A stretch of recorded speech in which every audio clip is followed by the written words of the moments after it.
तो आज हम 4 ऐसे सोल्जर्स की कहानी को जानने वाले हैं जो अभी अभी वॉर जीत कर आए हैं और उन्हें एक खजाने के बारे में पता चल जाता है। अब खजाने के बारे में पता चल जाए तो लालच तो अपने आप दिमाग में आ जाता है, इन्हें भी आ जाता है करोड़पति बनने का। लेकिन प्रॉब्लम यह है कि इन्हें सभी से छुपकर उस खजाने तक पहुंचना होगा और बिना किसी की नजरों में आए उसे अपने साथ लाना होगा। अब इस खजाने को पाने के लिए ये चारों कितने पापड़ बेलते हैं, बहुत ही मस्त तरीके से दिखाया गया है इस मूवी में, जिसका नाम है 3 किंग्स। तो कहानी की शुरुआत में हमें अमेरिका और इराक के बीच हुए वॉर के समय को दिखाया जाता है, जिस वक्त अमेरिका कुवैत की तरफ से इराक से लड़ रहा था, जिसमें अमेरिका ने इराक को हरा दिया और दोनों ने मिलकर एक सीज फायर एग्रीमेंट साइन किया था। चलिए अब मैं आपको बता दूं कि सीज फायर में ये एग्रीमेंट साइन किया जाता है कि दोनों साइड अब यहाँ से एक दूसरे के साथ नहीं लड़ेंगे। इसके बाद हमें अमेरिकन आर्मी को दिखाया जाता है जो वॉर जीतने की खुशी में बहुत एंजॉय कर रहे होते हैं। सभी चारों तरफ पार्टीज कर रहे होते हैं और घर जाने की तैयारी में लग जाते हैं। उसी बीच हम ट्रॉय नाम के एक सोल्जर को देखते हैं जो इस एंजॉयमेंट के दौरान बहुत ज्यादा खुश होता है, क्योंकि हाल ही में ट्रॉय पिता भी बनाया ना, तो उसको दोगुनी खुशी होती है। वहीं हम ट्रॉय के फ्रेंड कोनार्ड को भी देखते हैं जो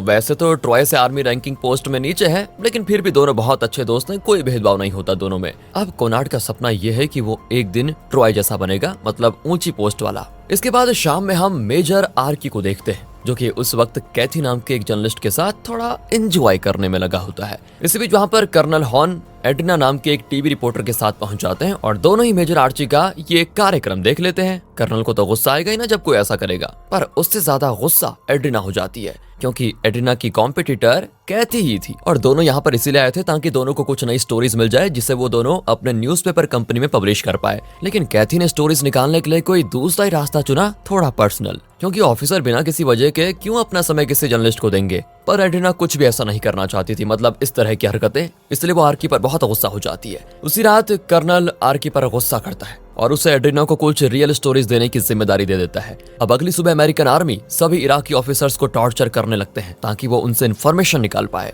जिसके लिए वो पहले उनके कपड़े निकलवा देते हैं। तभी एक इराकी ऑफिसर अपने कपड़े निकालने से बिल्कुल मना कर देता है और फिर इसके लिए वहां पर ट्रॉय और कोनार्ड को भेजा जाता है और वो उसे जबरदस्ती कपड़े निकालने के लिए कहते हैं। और तब उनको समझ में आ जाता है कि अच्छा ये बात है, इसलिए ये कपड़ा नहीं निकाल रहा है। असल में दोस्तों वो एक मैप को छुपा रहा होता है जिसमें एक बंकर में ढेर सारे सोने और कीमती चीजें रखी हुई है, उसका मैप। ट्रॉय और कोनार्ड अगर दोस्तों आपको हमारी मूवी एक्सप्लेन अच्छी लगी हो तो वीडियो को लाइक करें और चैनल को सब्सक्राइब करें और ऐसी अमेजिंग एक्सप्लेन देखने के लिए हमारे चैनल से जुड़े रहें। उस मैप को चीफ एल्गिन के पास लेकर जाते हैं, क्योंकि उन्हें मैप पर लिखे हुए वर्ड समझ में नहीं आ रहे थे। एल्गिन फिर उस मैप को देखकर ये पता करने लग जाता है कि आखिर ये जगह है किधर। तभी वहां पर आर्की भी आ जाता है, जिसे जब इस मैप के बारे में पता चलता है ना, तो वो इसे एक मौके की तरह देखता है जिससे वो जिंदगी भर के लिए ऐशो आराम की जिंदगी जी सकता है। वो ट्रॉय, कोनार्ड और एल्गिन को अपना प्लान बताता है, जिसमें वो चारों मिलकर इस मैप वाली जगह पर जाएंगे और वहां जाकर सोने का पता लगाएंगे, जिसके बाद वो चारों सोने को अपने आपस में बांट लेंगे और बची हुई जिंदगी आराम से बिताएंगे। ये प्लान बाकी तीनों को भी बहुत पसंद आ जाता है और वो चारों अगले दिन इस सोने को ढूंढने के लिए निकल पड़ते हैं। रास्ते में जाते हुए आर्की सभी से कहता है, यार हमें इस प्लान में जरा भी मुश्किल नहीं होनी चाहिए, क्योंकि सीज फायर होने की वजह से कोई भी अमेरिकन आर्मी को नहीं रोकेगा और हम जल्दी सोने का पता लगा लेंगे। अब रास्ते में जाते हुए हम ट्रॉय और कोनार्ड को मस्ती में ही कुछ बॉल्स को हवा में उड़ाकर उसे गन से शूट करके फोड़ते हुए देखते हैं। अब आर्की उन्हें ऐसा करने से मना करता है, क्योंकि उनमें से कुछ बॉल्स में एक्सप्लोजिव्स भी रखे हुए थे। अब अगला ही बॉल वो होता है जिसमें एक्सप्लोजिव रखे हुए थे, जिससे वो बहुत जोर से फटता है। वहां से जाते हुए आर्की उन्हें रोड पर लगे हुए लैंडमाइंस भी दिखाते हुए जाता है, जो कि बहुत ही चालाकी से छुपा कर लगाए गए थे। खैर कुछ ही देर में चारों उस जगह पर पहुंच जाते हैं जहां मैप पर निशान बनाया हुआ था। लेकिन दोस्तों अजीब बात ये होती है कि वहां पर पहुंचते ही सभी इराकी सिटीजन्स उन चारों से मदद मांगने लग जाते हैं। वो कहने लगते हैं कि हमें यहाँ से बचाओ प्लीज, जिसका कारण सिर्फ आर्की को समझ में आ जाता है और वो अपने तीनों साथियों से कहता है कि हमारे प्रेसिडेंट ने इराकी सिटीजन्स को सदाम हुसैन के खिलाफ विरोध करने के लिए कहा था, जो ये सभी अभी कर रहे हैं। इसलिए इनकी खुद की गवर्नमेंट और आर्मी अब इन्हें टॉर्चर करके इनके साथ कैदियों जैसा बर्ताव कर रही है। अब इतना कहते ही आर्की तीनों के साथ वहां बने एक बंकर में जाता है, जहां उन्हें कई और सिटीजन मिलते हैं जिन्हें बंदी बनाकर रखा हुआ है। लेकिन वहां पर इन चारों को देखकर सभी लोग सरेंडर करने को तैयार हो जाते हैं, जिस पर आर्की एक आदमी को धमकाते हुए पूछता है कि इस मैप में जिस सोने का बंकर बताया गया है वो कहां पर है। वो आदमी कहता है कि सर वो दूसरे टाउन में है और अभी तो आप लोग गलत जगह पर आ चुके हैं। जिसके बाद चारों वहां से जाने लगते हैं, पर तभी वहां के सिटीजन उनसे खाने पीने की चीजें मांगने लग जाते हैं, क्योंकि उन बेचारों को वहां पर उतना भी नसीब नहीं हो रहा था। जिस पर ये चारों अपनी जीप में रखे हुए कुछ खाने की चीजें उनको दे देते हैं और वहां से दूसरे टाउन की ओर निकल जाते हैं।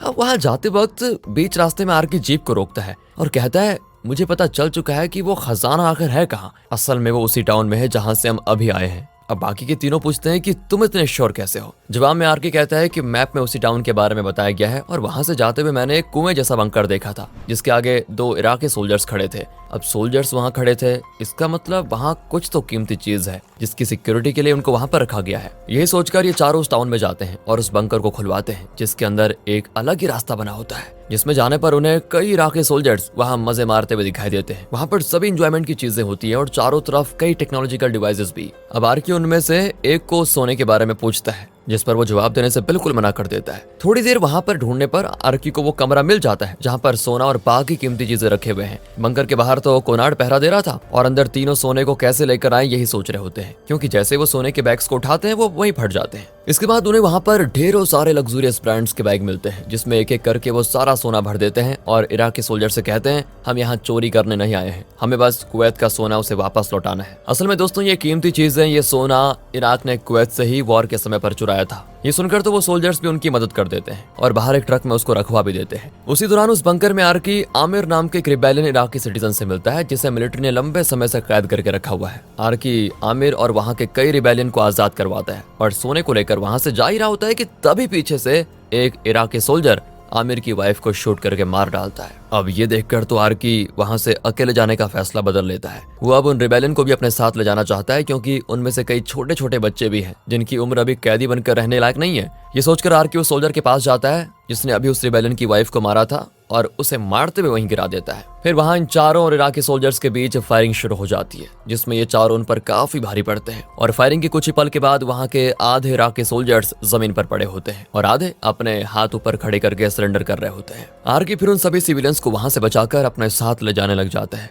जिसके कुछ देर के बाद ही ये बात इराकी आर्मी के हेड को पता चल जाती है और वो गुस्से में आग बबूला हो जाता है क्योंकि दोनों कंट्री ने सीज फायर का एग्रीमेंट साइन किया था और उसके बावजूद उनके सोल्जर्स को मारा गया है, बताओ। इसके बाद वो उन पर हमला करने का फैसला करता है और कुछ देर बाद ही आरकी की जीप के आगे कई बॉम्ब्स गिरते हैं जिनकी गैस से उन्हें कुछ देर के लिए बिल्कुल कुछ नहीं दिखता। उसी बीच ट्रॉय और कोनार्ड ये नोटिस करते हैं कि उनकी जीप एक लैंडमाइन की तरफ जा रही है जिसके बारे में वो चिल्लाकर सबको बताते हैं और अगले पल सभी जीप से कूदकर किसी तरह अपनी जान बचा लेते हैं। तभी ट्रॉय ये देखता है कि आमिर के 2 बच्चे भागते हुए लैंडमाइन की तरफ जा रहे हैं, इसलिए वो जल्दी से भागकर उन्हें पकड़ता है और उनकी जान बचा लेता है। लेकिन इसमें ट्रॉय खुद फंस जाता है दोस्तों, क्योंकि तब तक वो अपने साथियों से दूर आ चुका होता है और अब इराकी सोल्जर्स वहां पहुंच चुके हैं जो बिना समय गंवाए ट्रॉय को वहीं पर कैद कर लेते हैं। तभी दूसरी तरफ हम एक बड़े इराकी रिबेलियन ग्रुप को देखते हैं जिसका आमिर लीडर होता है और यही वजह है कि सिर्फ आमिर को ही उसी बंकर के अंदर टॉर्चर करके कैद करके रखा हुआ था। ये रिबेलियन ग्रुप आरकी, कोनार्ड और एल्गिन को अपने बंकर्स में लेकर जाते हैं जो कि उन्होंने कई जगह बनाए होते हैं। वहां पर सभी रिबेलियन इन तीनों का बहुत ख्याल रखते हैं, जिनके बिहेवियर को देखकर आरकी उन सभी लोगों से वादा करता है कि मैं आप सभी को यहाँ से सेफली दूसरी कंट्री में पहुंचा दूंगा। वहीं पर हम ट्रॉय को देखते हैं जिसे एक बंकर के एक रूम में कैद करके रखा हुआ है क्योंकि वो वहां से भागने की कोशिश कर रहा था ना, इसीलिए। वहां कमरे में ट्रॉय को कई सेल फोन्स मिलते हैं जिनमें वैसे तो एक भी काम का नहीं होता पर फिर भी नसीब से एक फोन काम कर रहा होता है। ट्रॉय किसी तरह उससे अमेरिका में अपनी वाइफ को कॉल लगाता है और उसे अपनी लोकेशन बताते हुए कहता है कि अभी आर्मी हेडक्वार्टर को कॉल करो और उन्हें बताओ कि मैं यहाँ कैद हूँ। दूसरी ओर हम कर्नल हॉर्न को बेस पर देखते हैं जहाँ वो नोटिस करता है कि चारों सोल्जर्स। अगर दोस्तों आपको हमारी मूवी एक्सप्लेन अच्छी लगी हो तो वीडियो को लाइक करें और चैनल को सब्सक्राइब करें और ऐसी अमेजिंग एक्सप्लेन देखने के लिए हमारे चैनल से जुड़े रहें।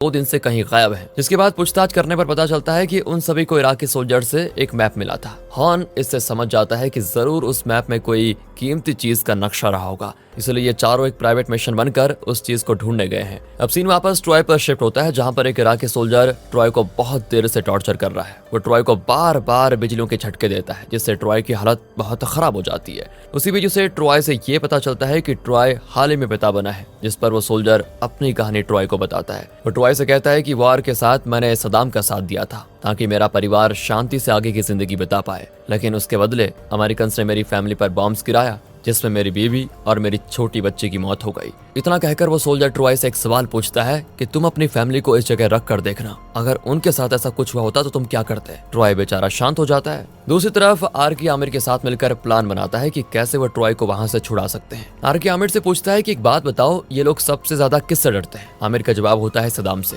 जिसके बाद ये सभी वहां से दूसरे टाउन में जाते हैं जहाँ के लोग सदाम के खिलाफ थे, इसलिए इनके आते ही वहाँ सभी बहुत ही जल्दी इनके दोस्त बन जाते हैं। वहाँ एक इराकी कमांडर भी होता है जिसके पास ढेरों लग्जूरियस कार की कलेक्शन होती है और ये इसने वार के वक्त कुवैत से चुराई थी। इसको देखकर आर्की का भी मन करता है कि काश मेरे पास भी ऐसी और कार होती। तभी वो कमांडर को थोड़ी पेट्रियोटिक बातें बताता है और उसे एक लंबा चौड़ा स्पीच सुनाते हुए एंड में कहता है, मुझे इतने खतरनाक मिशन को पूरा करने के लिए तुम्हारी एक लग्जरी कार की तो जरूरत पड़ेगी। जिस पर कमांडर के अंदर 2 सेकंड के लिए तो बिल्कुल अपने हिंदुस्तानी भाव की आत्मा आ जाती है कि निकल। खैर, कमांडर अपनी भाषा में उसको 2-3 अच्छे शब्द तो बोल ही देता है। वो और ज्यादा बोलता इससे पहले ही आर्की समझ जाता है कि यहाँ गंगू तेली ना बनकर राजा भोज बनना पड़ेगा और वो अपने बैग से कुछ गोल्ड के बार्स निकालता है और कमांडर को वो देते हुए उससे 3 लग्जरी कार खरीद लेता है। आगे यहाँ से ये सभी उसी बंकर के पास जाते हैं जहाँ पर ट्रॉय को कैद किया गया है। लेकिन वहाँ पर पहुंचने से पहले ही आर्की बहुत जीनियस आइडिया लगाता है। उसे ये बात पता थी कि सभी सदाम से डरते हैं, इसलिए वो अपनी कार के आगे 2 इराकी फ्लैग्स लगाकर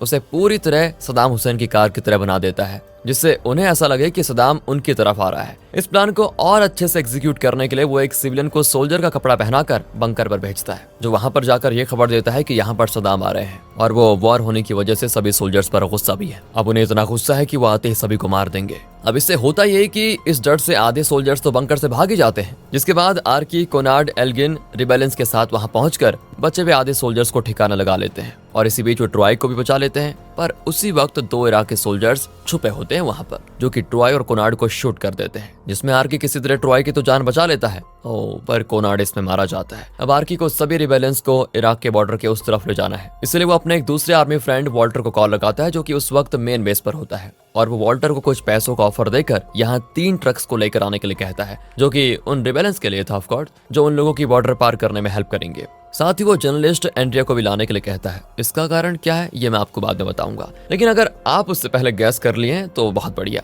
आगे वॉल्टर ट्रक्स और एंड्रियाना को लेकर वहां पहुंच जाता है और एंड्रियाना आकर रिबेलेंस की स्टोरी को कवर करने लगती है, जहां पर अपना आर्की एक मिलिट्री ऑफिसर बिना किसी सेल्फिशनेस के रिबेलेंस की मदद कर रहा है। इस स्टाइल में वो कवर करती है अपनी स्टोरी को। आर्की तब सभी रिबेलेंस को बॉर्डर पार करवा देता है और उसे इराक की आर्मी रोकती भी नहीं है, क्योंकि इस वक्त इराक अमेरिका के कंट्रोल में था ना। लेकिन तभी वहां पर कर्नल हॉर्न आकर रिबेलेंस को रोक देता है, जिसके बाद आर्की अपना बड़ा दिल दिखाते हुए कर्नल से एक डील करता है कि हमें जो सोना मिला है मैं सभी लौटा दूंगा, बस तुम इसके बदले रिबेलेंस को जाने दो। जिस डील को कर्नल मान जाता है और रिबेलेंस हमेशा के लिए उस नरक से बच जाते हैं। जिसके बाद हम देखते हैं कि आर्मी से छुपकर काम करने के लिए आर्की, ट्रॉय और एल्गिन को कोर्ट मार्शल हो जाता है, पर उन्हें उसके बदले एक रिस्पेक्टफुल रिटायरमेंट भी दी जाती है। अब आप सोच रहे होंगे ऐसा क्यों, तो इसका जवाब है एंड्रियाना की वो रिपोर्टिंग, जिसमें उसने इराकी रिबेलेंस की मदद करते हुए आर्की और बाकी दोनों को बहुत बढ़िया तरीके से दिखाया है, जिससे लोगों के बीच इन तीनों की इमेज बहुत अच्छी हो जाती है और ये कोर्ट मार्शल से बच जाते हैं। हालांकि इसका अंदाजा पहले से आर्की को हो गया था कि ऐसा कुछ हो जाएगा, इसलिए उसने वॉल्टर को एंड्रियाना को अपने साथ लाने को कहा था। बाकी आपने कुछ और सोचा होगा तो वो अलग बात है। तो मूवी के एंडिंग में हम देखते हैं कि अब तीनों आर्मी में तो है नहीं, पर अपनी लाइफ में बहुत खुश हैं और कुछ ना कुछ कर ही रहे हैं। इसके बाद हमें पता चलता है कि कुवैत को इराक ने उसका गोल्ड वापस कर दिया है, पर उसमें कुछ गोल्ड कम है, जो कि हो सकता है कि शायद आर्की ने बाकी दोनों के साथ मिलकर कुछ गोल्ड पहले ही छुपा लिया हो, ताकि वो बाकी की जिंदगी आराम से जी पाए। और इसी के साथ ये मूवी यहाँ पर खत्म होती है।